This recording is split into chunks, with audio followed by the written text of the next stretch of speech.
todos bem-vindos ao canal TV CEAA.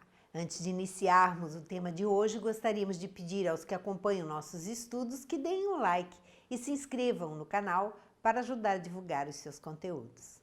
Hoje nós vamos dar continuidade ao capítulo 5 do Livro dos Espíritos, Considerações sobre a pluralidade das existências, o item 222. Continuando as reflexões de Kardec, nessas considerações, ele fala que, se não há reencarnação, só há evidentemente uma existência corporal. As pessoas que acreditam na unicidade da existência. Se a nossa atual existência corpórea é única, a alma de cada homem foi criada por ocasião do seu nascimento. Cada alma foi criada no seu nascimento, segundo essa lógica das pessoas que acreditam que existe só uma existência. Admitindo, de acordo com a crença vulgar, que a alma nasce com o corpo, perguntamos. Aí ele vai fazer algumas perguntas para essas pessoas que acreditam na existência única. Primeiro, por que mostra a alma aptidões tão diversas, independentes das ideias que a educação lhe fez adquirir? Independente do tipo de educação que a pessoa teve desde pequenininho, porque que há pessoas que têm ideias tão diferentes, que uns pensam para determinadas situações de formas tão diferentes. Depois ele faz a outra pergunta. 2. De onde vem a aptidão extranormal que muitas crianças em tenra idade revelam para esta ou aquela arte, para esta ou aquela ciência, enquanto outras se conservam inferiores ou medíocres durante a vida toda, independente do estágio, do estado financeiro, da educação, do tipo de educação que teve. Há crianças muito ricas, mas medíocres e que não conseguem aprender. Há crianças pobres que não têm muitos recursos de estudar em bons colégios, no entanto, são crianças inteligentíssimas que têm muita facilidade de aprendizagem. Outra pergunta que ele faz: de onde, em uns, as ideias inatas ou intuitivas que em outros não existem? Nós já estudamos sobre as ideias inatas. São aquelas ideias que surgem independente dela ter sido aprendida nesta existência. São coisas que surgem, que brotam do ser, é como se ele já sabia, como se ele já tivesse vivido aquela experiência. De onde, se nós temos uma existência só? Outra pergunta que ele faz, 4. De onde, em certas crianças, o instinto precoce que revelam para os vícios ou para as virtudes, os sentimentos inatos de dignidade ou de baixeza, contrastando com o meio em que elas nasceram? Como é que tem crianças que são naturalmente boas, outras naturalmente más, cheias de paixões, cheias de vícios, desde pequenininha, desde tenra idade? Outra pergunta que ele faz a essas pessoas que acreditam numa existência só. Por que, abstraindo-se da educação, quer dizer, independente da educação, uns homens são mais adiantados do que outros? Como que há homens que parecem que que têm uma moral desenvolvida, independente da sua posição financeira, da sua posição social, e outros que têm muitas dificuldades de pensar no outro, de olhar para o seu semelhante, primeiro meu, são muito mais egoístas. De onde vem toda essa diferença, toda essa diversidade? Outra pergunta que ele faz: por que há selvagens e homens civilizados? Se tomardes um menino Tentote, que é um povo nômade africano na época, nós sabemos que na época de Kardec ainda existiam muitos povos isolados da sociedade, muitos canibais, outros com uma cultura bastante primária.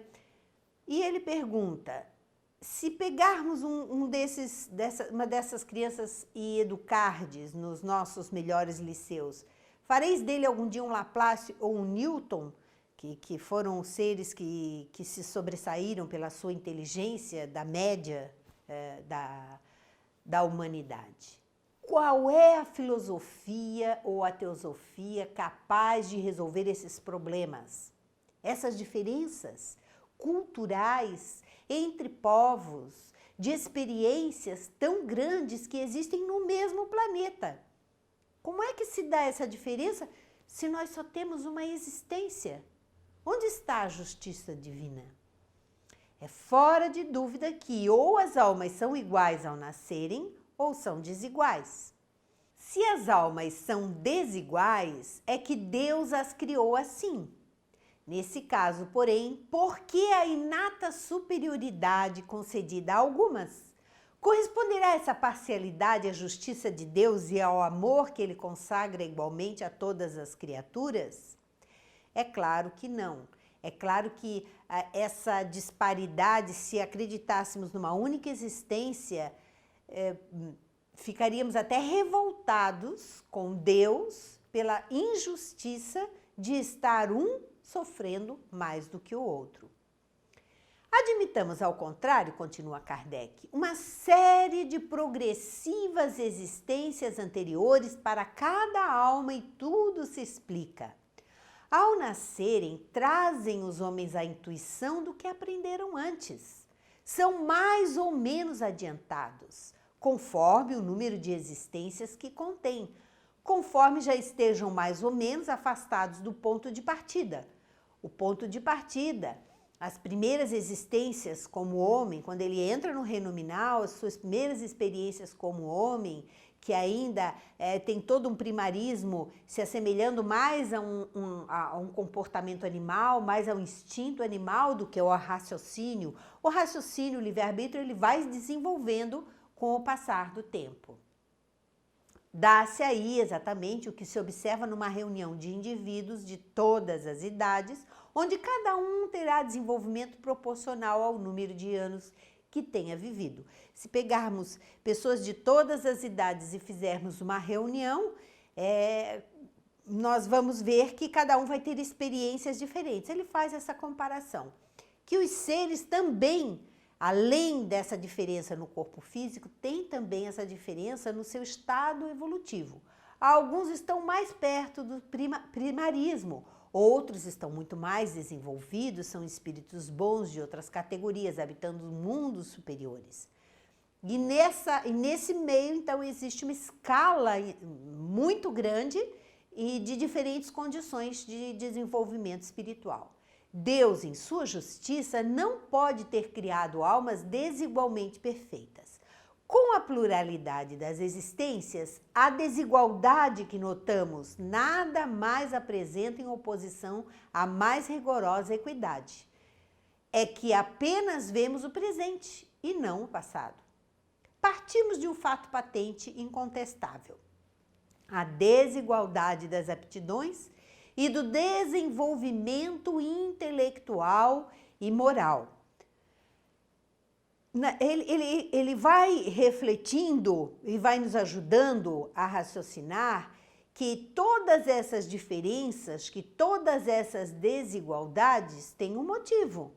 Os seres estão em condições variadas no seu processo evolutivo, mas eles se agrupam em relação à sua evolução, eles se agrupam aos que mais ou menos se assemelham. Aquele que já tem um desenvolvimento muito maior, espiritual, retorna então como mensageiro, como missionário, para ajudar os seus irmãos que ainda estão mais atrasados moralmente. Kardec continua as suas reflexões. À vista da sexta interrogação acima, dirão naturalmente que o Hotentote é de raça inferior. Alguns poderiam considerar, ele faz essa reflexão, alguns poderiam considerar essas raças selvagens como raças inferiores. E ele fala: perguntaremos então se o Hotentote é ou não um homem. Se é, Porque a ele e a sua raça privou Deus dos privilégios concedidos à raça caucasiana, que na época eram os europeus, que tinham toda uma civilização, que tinham todo um desenvolvimento cultural. Por que essa diferença? Porque uns nascem num ambiente selvagem e outros nascem num mundo mais civilizado, que tem mais cultura. Se ele não é inferior, por que tentar fazê-lo cristão? Por que tentar impor uma religião a estes espíritos, se nós temos uma existência só? A doutrina espírita tem mais amplitude do que tudo isto. Segundo ela, não há muitas espécies de homens. Há tão somente homens cujos espíritos estão mais ou menos atrasados, porém, todos suscetíveis de progredir. Não é este princípio mais conforme a justiça de Deus? Que é que a doutrina espírita nos ensina? Que todos pertencem à raça humana. Num planeta mais atrasado como o nosso, de provas e expiações, as condições espirituais, elas se misturam muito. Há seres ainda bastante primários, bastante no início do seu processo evolutivo. E outros que já caminharam um pouquinho, já desenvolveram mais o raciocínio, já desenvolveram mais o livre-arbítrio, não estão numa situação de tanta penúria material e intelectual, assim como há seres também que já alcançaram um estágio bastante mais desenvolvido no seu processo espiritual. Essa variedade de condições espirituais num planeta como o nosso é normal. E a doutrina espírita explica isso falando que nem todos os habitantes do planeta não estão na mesma posição evolutiva. É isso que Kardec quer nos ajudar a entender. E ele continua, vimos de apreciar a alma com relação ao seu passado. Todas essas reflexões foram com relação ao passado e ao presente. Se a considerarmos tendo em vista o seu futuro, esbarraremos nas mesmas dificuldades. Se continuarmos a pensar que a vida aqui na Terra é uma só, e se pensarmos no futuro, se olharmos para o futuro, as dificuldades de explicar essas situações continuarão. Por exemplo, se a nossa existência atual é que só ela decide a nossa sorte vindoura, quais, na vida futura, as posições respectivas dessas criaturas que estão iniciando o seu processo evolutivo e do homem que está mais civilizado, mais desenvolvido intelectualmente? Estarão no mesmo nível ou se acharão distanciados um do outro no tocante à soma de felicidade eterna que lhe caiba? E estes seres que ainda cometem muitos crimes, ainda se deixam levar muito pelos vícios, ainda são implacáveis, duros, rebeldes, esses espíritos que vivem para o mal, que procuram fazer o mal, que não pensam nos seus semelhantes, como é que fica a situação deles na vida futura, se existe só uma existência? Outra reflexão. O homem que trabalhou toda a sua vida por melhorar-se virá ocupar a mesma categoria de outro que se conservou em grau inferior de adiantamento, não por culpa sua, mas porque não teve tempo nem possibilidade de se tornar melhor? Uma pessoa que se esforçou demais, uma pessoa boa, decidida, que viveu, fez o bem, ajudou muita gente, vai para o mesmo lugar, numa mesma posição que aquele outro que não fez muita coisa ruim, que fez alguma coisa boa, mas que não se esforçou tanto, que não fez tanto. Vão os dois ocupar a mesma posição numa vida futura? Outra reflexão. O que praticou o mal por não ter podido instruir-se, será culpado de um estado de coisas cuja existência não dependeu dele? E aqueles que erram porque tiveram uma condição, por falta de educação, por falta de uma família, por terem sido condicionados a agir no mal desde pequeninhos, a se entregarem para uma vida corrupta, uma vida bandida. Essas criaturas estão perdidas irremediavelmente? É o que nós precisamos pensar. Outra coisa que nós precisamos pensar, trabalha-se continuamente por esclarecer, moralizar, civilizar os homens. Mas em contraposição a um que fica esclarecido, milhões de outros morrem todos os dias antes que a luz lhes tenha chegado. Qual a sorte desses últimos? Serão tratados como réprobos? No caso contrário, que fizeram para ocupar categorias idênticas à dos outros, crianças que morrem em tenra idade, que não puderam fazer o mal, mas que vão para o céu pelo simples fato de terem morrido crianças, um local dos eleitos. Às vezes, essa criança que morreu em tenra idade não é um espírito desenvolvido, não é um espírito evoluído, é um espírito que precisava somente passar aquele pedacinho e é um espírito que traz uma bagagem de muitas dificuldades. Então, ele nos faz pensar dessa maneira, em virtude de que privilégio eles se veem isentos das tribulações da vida, quando há tantas outras crianças que ficam aqui na Terra, que sofrem, que choram, que passam por doenças, por dificuldades, que se tornam adultos também com muitas dificuldades.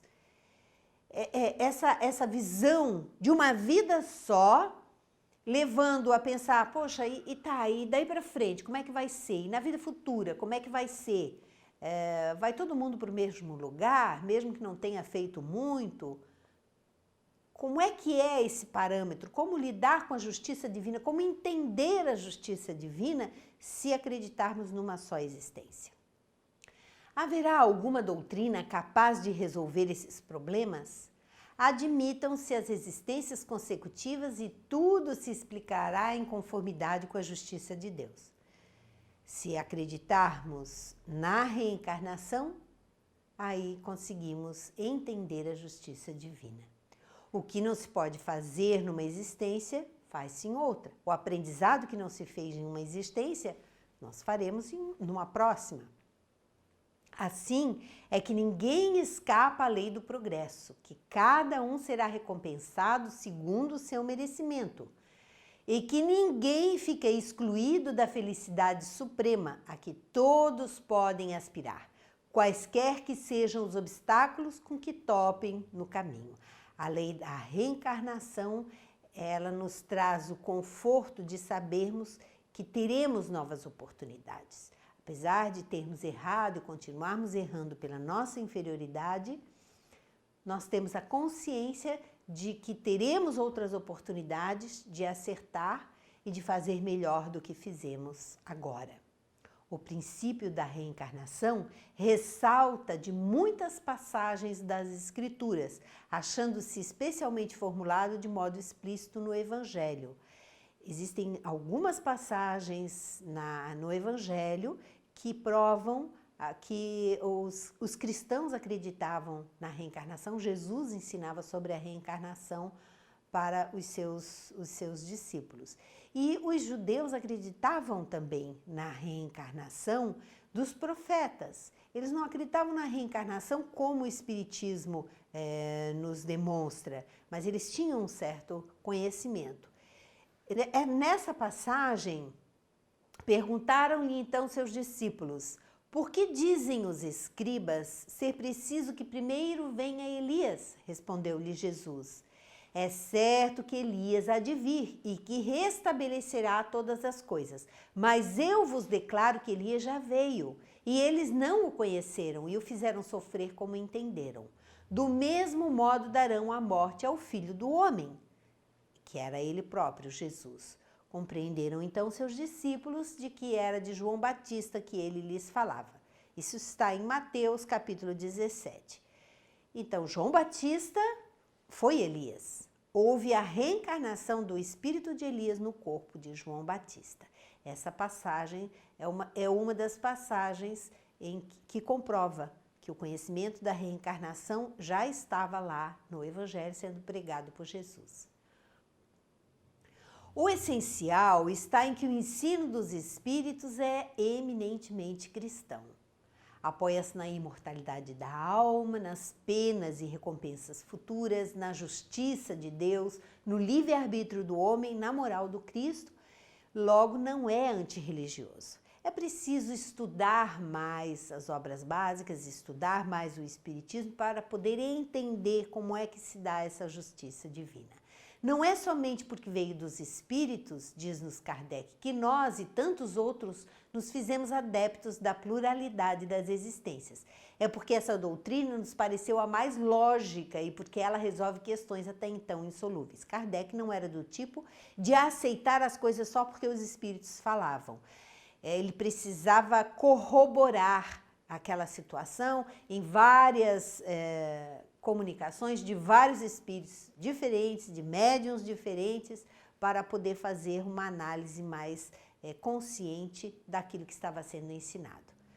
Assim também tê-la-íamos repelido, mesmo que provindo dos espíritos, se nos parecera contrária à razão, como repelimos muitas outras, por sabermos, por experiência, que não se deve aceitar cegamente tudo que venha deles. Da mesma forma que não se deve adotar às cegas tudo que proceda dos homens. O melhor título que, ao nosso ver, recomenda a ideia da reencarnação é o de ser, antes de tudo, lógica. Kardec não aceitava as coisas, os ensinamentos só por virem dos espíritos, e ele nos alerta que não aceitemos, inclusive, por virem dos homens também.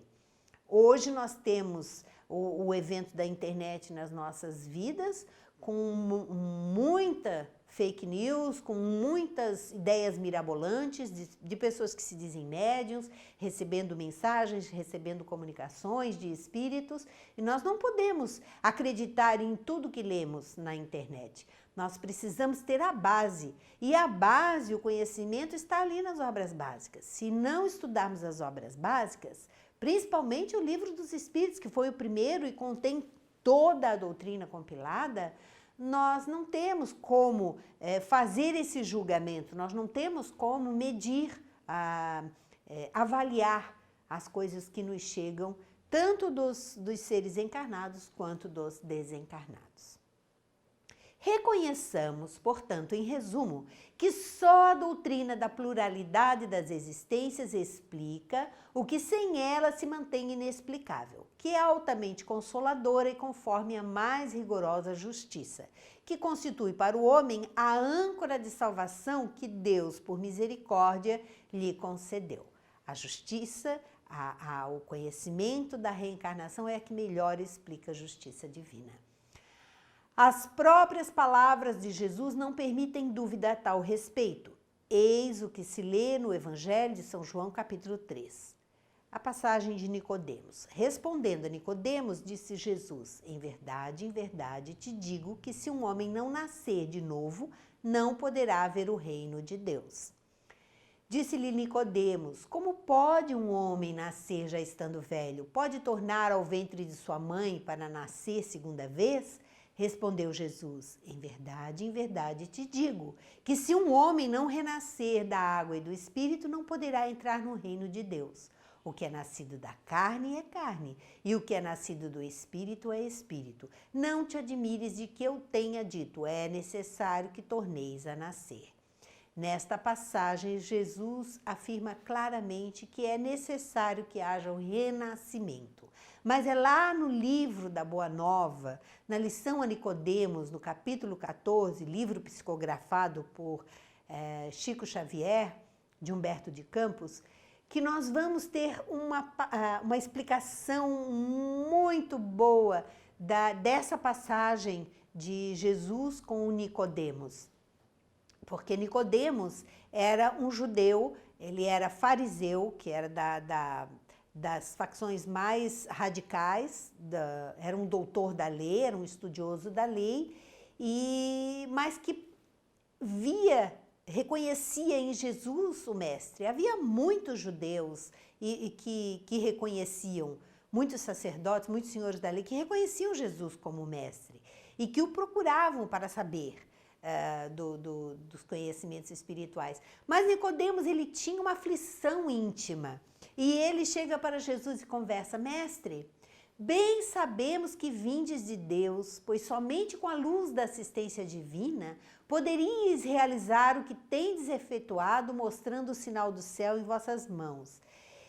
Eles acreditavam nos sinais, os profetas sempre prediziam o futuro e demonstravam ter uma capacidade muito além do que as pessoas normais. E ele reconhecia esses sinais de um grande ser que ele era o mestre. Tendo empregado a minha existência em interpretar a lei, mas desejava receber a vossa palavra sobre os recursos de que deverei lançar mão para conhecer o reino de Deus. Ele diz então a Jesus que ele passou a vida dele interpretando a lei, estudando a lei de Moisés. Mas ainda faltava alguma coisa.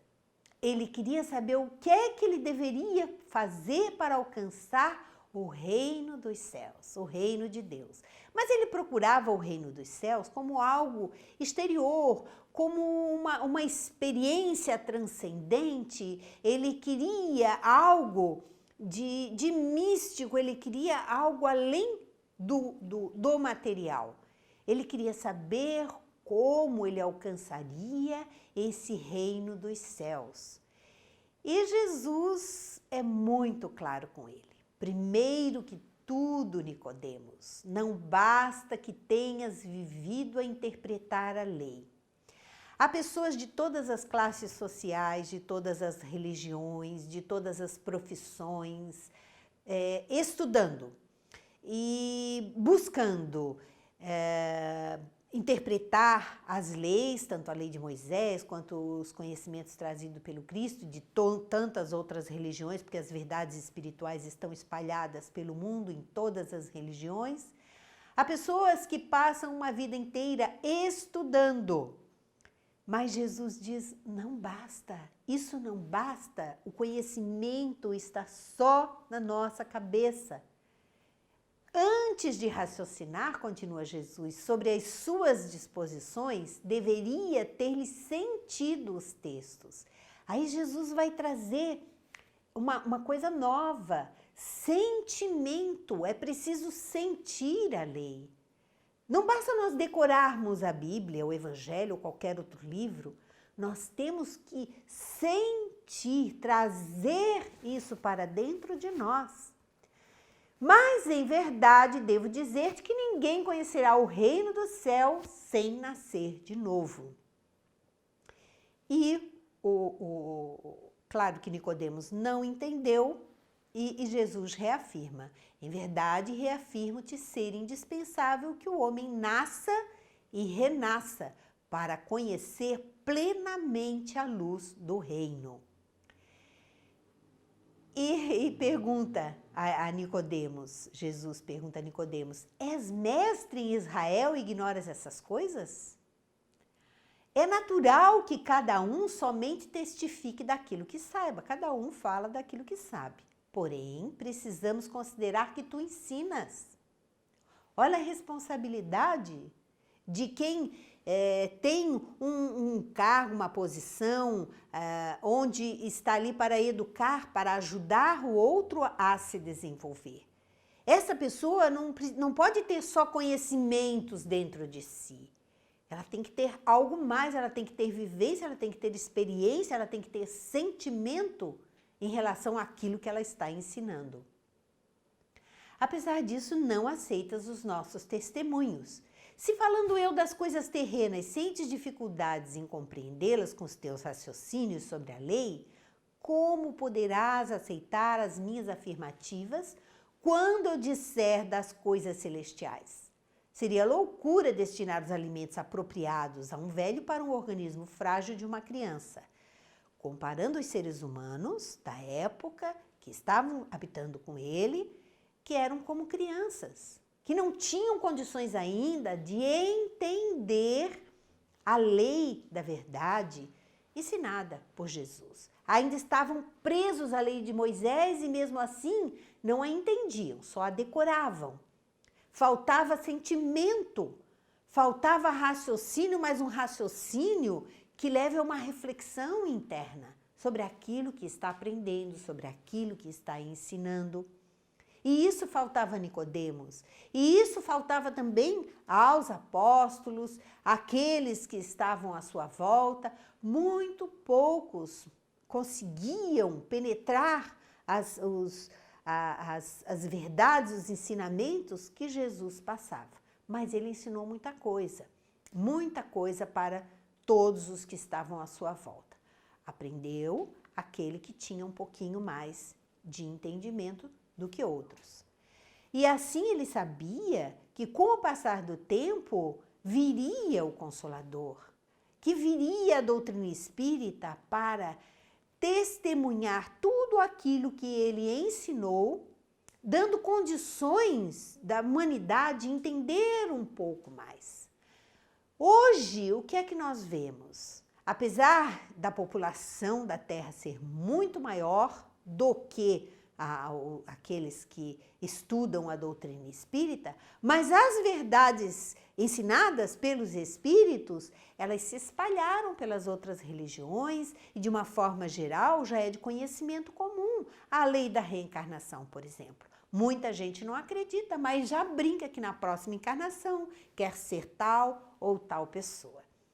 Assim, os conhecimentos eles vão se estendendo e as pessoas vão se preparando para não irem tão crua, não retornarem tão crua para o plano espiritual quando desencarnarem. E já vão com o espírito mais aberto para aprenderem novas coisas e se prepararem melhor para novos processos reencarnatórios. Assim, nós encerramos este capítulo 5 do Livro dos Espíritos. Muito obrigada e até o próximo encontro.